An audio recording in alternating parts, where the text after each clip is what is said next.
Okay, today we'll be going over the front-end React-intro2 class.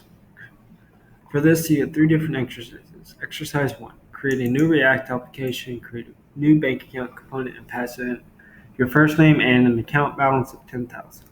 In the bank account component, print out the first name and the account balance in each one. Exercise 2, create a React component called colors that is not being passed any properties. Create an additional component called display color. Call display color 3 times by passing them each one of a different color, red, blue, and green. Instead of the display color, create a button that will console.log the color that was pressed.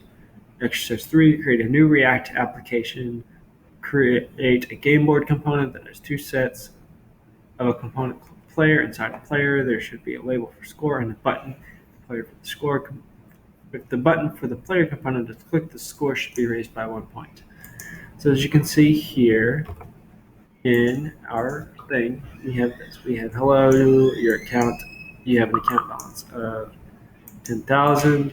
We have our 3 buttons here, red, blue, green. Let's inspect our console, where we in fact do print out red, blue, and green. We have person and person.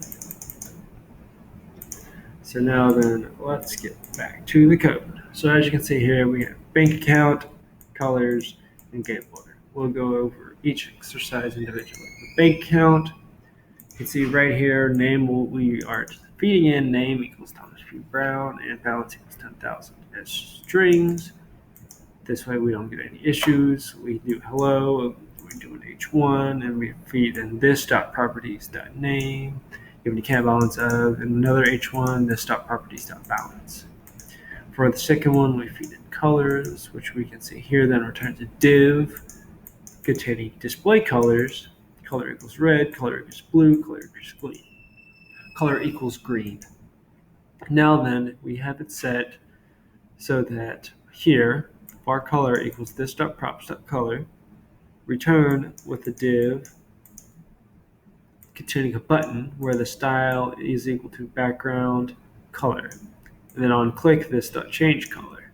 So then this will change the color here, console dot.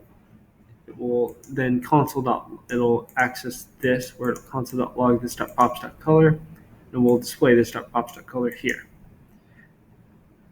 Now for a game board, you can see we're calling it here, which then we go to our game board component where we're importing player from dot/player. We are returning a div containing 2 player components here, where we have constructor for the score. We have a function called weClick that will then this dot set state score to be this dot state dot score plus 1. So that then we have here divs for H1 person, or if we wanted to feed in a name in our player here, we could. We have score listing out this dot state dot score so that every time we click, this will change. And we have a button on click. Every time we click this, it'll change the state so that it will re-render it completely. Like so. So if you want to check this out, please go to frontend React-intro2 classwork 2 T20175 for the code. If you have any questions, please let us know. There you go.